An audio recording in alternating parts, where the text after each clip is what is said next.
Witam. Dzisiaj dzięki uprzejmości firmy Piroteka z Warszawy prezentuję szeferowski atrament. Tak starsze modele były pakowane, a tak ta edycja, jak tu widać, kawowa, prezentuje się w nowym opakowaniu kartonowym z opisami ze wszystkich stron, jak tu widać. Tak się go tutaj otwiera. Jest to takie wielokrotnie pozakładane tutaj wszystko. Nie dość, że z góry, to jeszcze tutaj mamy taką klapkę. No i tu jest opis, że to ma zapach kawowy.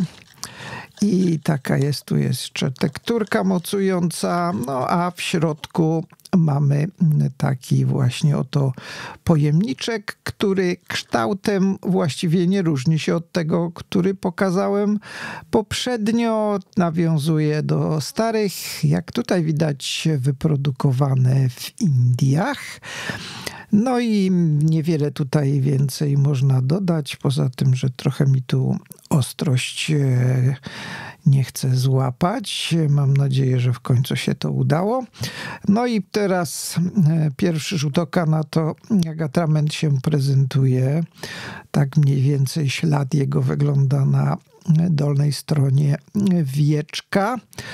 Tak, i dość ciemny, tak widać, przynajmniej w tym pojemniczku.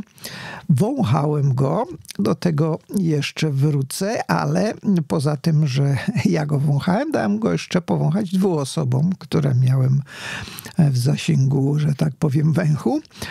I jedna stwierdziła, że pachnie kawą, a druga na pierwszy rzut nosa powiedziała, że czekolada, a po chwili chyba jednak kawa. Więc jak dla mnie pachnie to, powiedziałbym, niejednoznacznie i trochę kawą, i trochę czekoladą. Trochę taki właśnie słodki zapach. Teraz maznąłem tutaj patyczkiem, a trochę na chlapie, żeby zobaczyć, jak to wyschnie, jaki będzie efekt. Najpierw używam tutaj szklanego pióra z dość grubą końcówką i tutaj, jak widać, troszkę szybko to schodzi. Atrament ten na pierwszy rzut oka tutaj wydaje mi się, że jest dość rzadki, tak to mogę powiedzieć, w porównaniu z tym, co było wcześniej.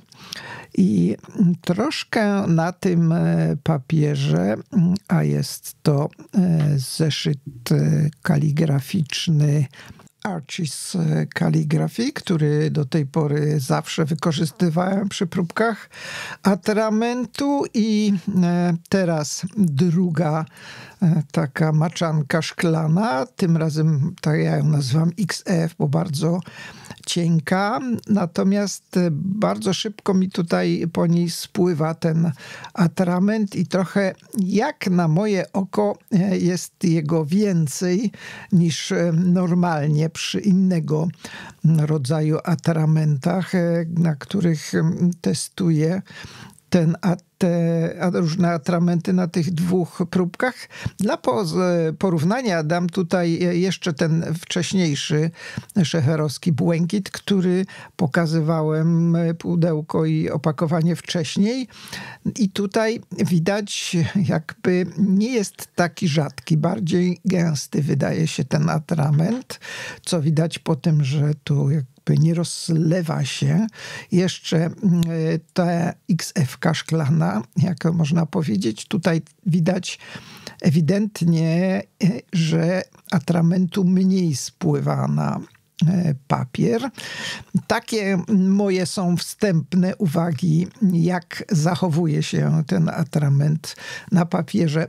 Co do nasycenia koloru, to widać pewne jakieś, nie wiem, czy to złudzenie, jakieś takie widzę na maźnięciu tutaj wacikiem, drobne jakby złote naleciałości, których nie ma oczywiście przy tym niebieskim. Może to trochę żółci tam się z czegoś pojawia.